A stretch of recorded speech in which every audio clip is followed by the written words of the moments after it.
Ooh, hold on. You look like you wouldn't like and subscribe. Now I gotta line you up like a barber. Yep, time to pack you up. Hold some of this. Yeah. Yeah. Hold on. Back up. Yeah. Is he sleeping? He's sleeping. Oh, I had to do him dirty like his boxers. You know I'm the biggest, the baddest, big chillin'. Yeah, you already know I'm the go to this shit. He's him. He's Trim. It's Coach Cooper. Ooh, yes, sir. Yes, sir. Y'all already know what it is, man. It's your favorite Tortoise, favorite sports journalist in the building, Coach Cooper, man. True Review Sports News very own. Y'all saw that title. Y'all saw that thumbnail. Y'all got intrigued, so I'm finna give it to you. I'm finna let you know how Rolly Romero rolls up King Rye. Now, there was a lot of fighting going on this weekend for the Cinco de Mayo. They had a nice little pay-per-view that was gonna happen in the middle of New York Times Square, something never before seen or even thought of. Now, I think it was a brilliant idea. I think that their hearts were in the right place at the time of thinking about making these fights and making it on this venue. However, I think we got a shitty outcome. So I'm finna let y'all know my review on the pay-per-view in New York Times Square starring Ryan Garcia and Rolly Romero as the main event. But before I do all that and yap away this intro, y'all already know the drill of things on this channel. Y'all fire up that like and subscribe button while I fire up this good old Bongalarooski, okay? Y'all know what the deal is. Y'all let me know who had the cleanest fit for the pay-per-views this weekend. I'm gonna go ahead and say, Devin was pretty clean. I ain't gonna lie. Devin popped out pretty clean, very basic.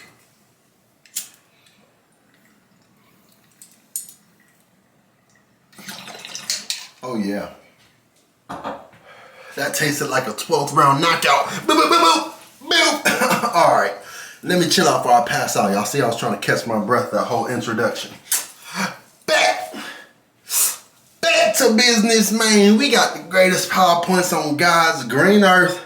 Y'all see it here. We got the review of how the pay-per-view went the whole night. Hold on, my computer fucking up on me. We got the slides right here. Okay, we had a little bit of technical difficulties. Back to business. First off, the venue and vibes weren't there.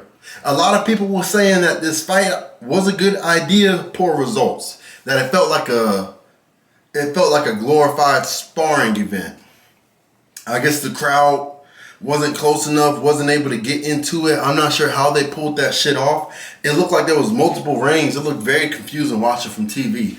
And it looked like majority of the fans was like on the outskirts of the actual event, like down the street, around the block type shit.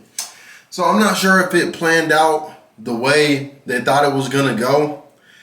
But it looked nice visually, but if it's not as good as it should be in person, then we can scrap that. We don't need to do that no more. There's been other outside events that I think went a lot better than that. So maybe try that shit another day. I don't know. But next up, I think it was solid prelim. Now, people didn't tune in to watch all those fights. There was a amateur bout, and then there was a debut Japanese fighter. I think that was damn near fight of the night. I forgot their names. I'm going to drop a screenshot in the video right now. I'm going to go ahead and give them niggas fight of the night. The prelims. This is the first time. This is the first time in True Review history where a prelim fight wins an award. So the fight of the night goes to that Japanese boxer who made his debut, and the nigga who was 1-2, but he was fighting like he was about 20-1. He actually looked pretty solid. So they get fight of the night. And I like the amateur bouts too. They was getting busy. They took advantage of the event that they was fighting on. So shout out to them. Next up, the first fight of the card that I think if they redid it, probably should have made the main event since he was the most entertaining person leading up to fight night. I think T.O. got too much sauce. My man came out there dripping all over the ring. Pause. He was cooking up. The defense was impeccable. The defense was impregnable. The offense was impeccable. The smoothness, the creativity. T.O., when he's fully there, he's unfuckable with. You can't mess with him.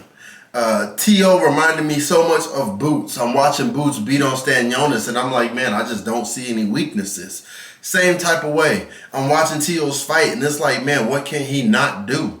He looks like he's back in his bag. This is the Teofimo takeover. So him versus Boots, that looks way more closer than what people might say it is. But Teo looks like he's that nigga.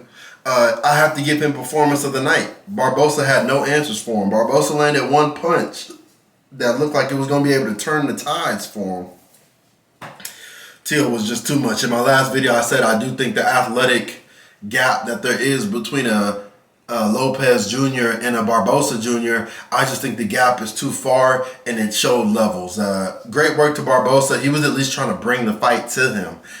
Instead of the next fight that I'm going to talk about, Ramirez. I don't think he executed. A lot of people are going to just put the blame on Haney because he's the bigger name, but Jose Ramirez went around without landing a punch too on Haney. Now, I know Haney got great defense, and that motherfucker, I told him to get on his bike. This motherfucker got on a Kawasaki. He was not stopping the exchange. Nonetheless, you can still try and make the fight happen. That's when you stop trying to box a motherfucker and you start giving rough, okay? Throw a fucking elbow. Push him in the ropes. Bitch, stop running. Manhandle him.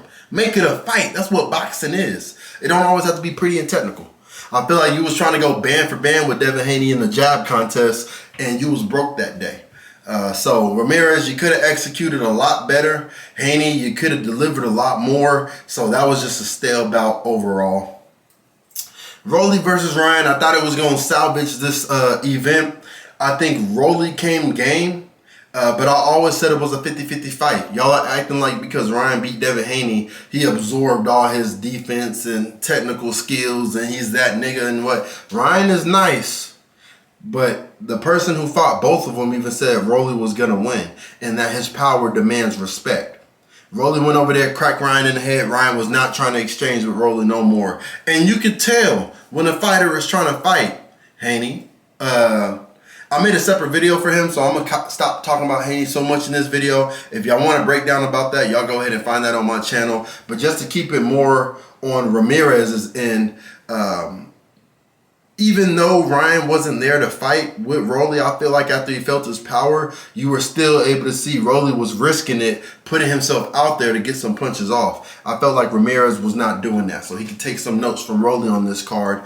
But Rolly overall, he deserves his flowers. A lot of people are saying he's a joke in boxing. He just beat y'all's favorite boxer who beat y'all's previous favorite boxer, so styles make matchups. And then overall card rating, I fell asleep. I'm not gonna lie. My journalist is to review sports. I can't review shit that puts me into my REM sleep. I felt like I woke up rejuvenated. I fell asleep so fast. 5 out of 5 out of 10. Could have been a lot better. I only give it a 5 out of 5 because Rolly scored a knockdown. The venue did look clean. The prelims was at least entertaining when I started watching it early. And Teofimo was styling on him. Everything else was shitty, if we're being 100% honest. I'm not even going to sugarcoat it.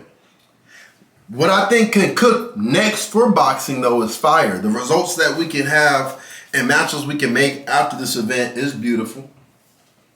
We saw that there was some controversy and beef in the press conference. Teo versus the winner of Hitchens versus Kambosos Jr. If you haven't watched Hitchens, if you're new to him, go ahead and watch his highlights. His last fight, that's what all boxing is about. He showed a lot of emotions when he got that win.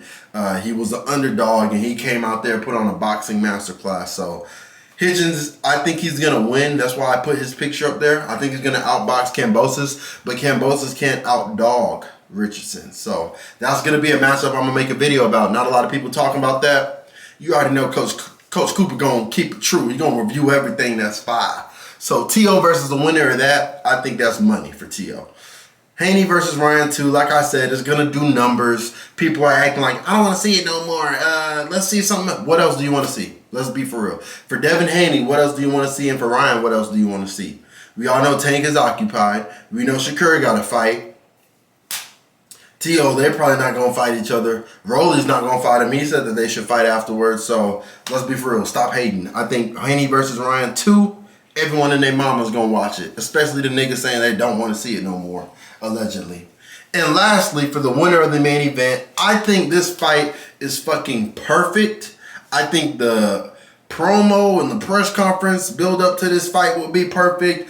We need to see Rolly versus Blair Cobbs. I think Cobbs needs to fight with one of these stars because he's someone that could be on the big scene and can be entertaining. He has a very fucking entertaining style. Him and Rolly, there's no way nobody is not eating a dirt sandwich. No one's not taking a dirt nap.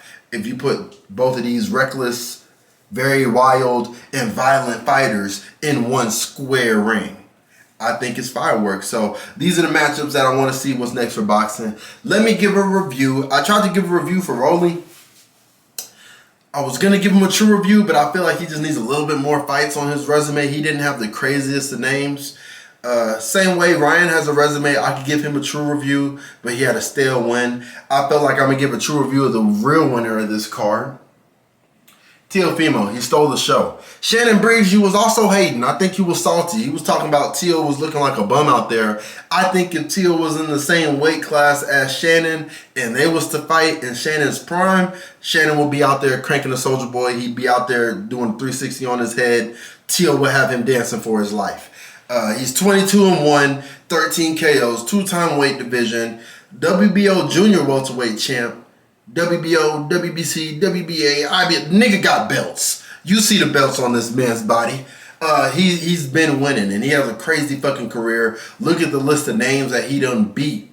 He fights the who's who's. His next fight is to be announced. He doesn't have one yet, but like I said, his camp should wait to see if they can get that Kambosos Jr. get back. If he can right that wrong, that fight would do numbers, and I'd probably have Tio. If he fights the way he fought last time, I don't think he was fully there that last fight. He was trying to prove something, and he got his ass clipped. If he goes into the rematch with Kambosos Jr. with the right mindset and fight like he did against Barboza, I think Kambosos Jr. is also going to get a first-class ticket to Suplex City. It's not going to go well for him. Overall, true review crew. We came together and we said this nigga's career can't be no better at his age. We don't like giving out 10s and 9s because then it's like, you know, they're damn near already a perfect career and they're so young. We know Tio's going to be here for a minute, hope God willing. So right now I have to give him a 9. If you want me to be 1,000% honest, you can argue this nigga's career is 10 out of 10 so far with the... Look at the names! Lola, Kami, Nakatani, Sandor, Josh Taylor, Barboza, Claggett. It's like, damn, you know, you can't hate on this man. So, and he's entertaining. I would love to see him and Boots in the ring. I almost would want to say that's a toss-up. I'd probably lean towards Boots just because his size and power looked amazing. But if you told me Tio said he wanted a piece of that, pause, I think it'd be reasonable to say that, hey, this is a 50-50 fight. If we're being 1,000% honest. I'd probably scratch that. That was wrong. I would say Boots is probably 55%, Tio is probably 45, maybe 60-40, depending on the day. But overall, the true review of the Tio takeover, that nigga is him. He's nice. And most importantly, y'all are him or her. And y'all are nice for making it this far in the video. I appreciate y'all showing me love. We trying to hit 1,000 subscribers before 2026. So y'all go ahead and join the boat. We finna take off. I'm finna be out here doing my thing. So I got some more content coming y'all's way for football. I got a couple football videos I'm gonna drop. If y'all like this video, let me know. Leave a like. Also, let me know what boxer I should do a review on. I'm thinking about doing a review on Earl Spence or maybe Keith Thurman here. Let me call my bitch if I just drop the blunt and the lighter. So I'm gonna head out. Y'all already know what to do. Most importantly, keep it true.